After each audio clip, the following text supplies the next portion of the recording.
How to download Minecraft on iPhone. Hello everyone, I am Vishaka and welcome to our channel. I will take you through step-by-step process on how to download Minecraft on iPhone.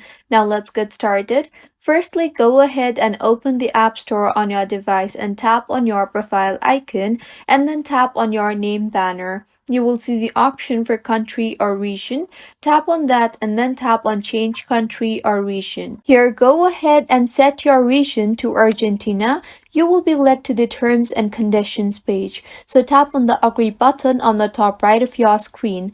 Now go ahead and fill in the required details. That is, firstly, select your payment method. I will select none for the time being, and now go ahead and enter your billing name and your billing address.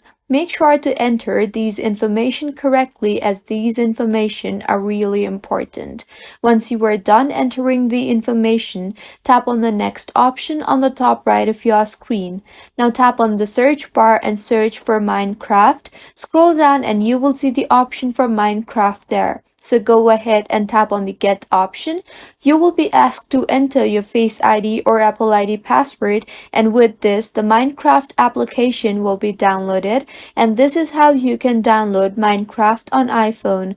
If you find this tutorial helpful, do subscribe to our channel. Thank you for staying with us until the end.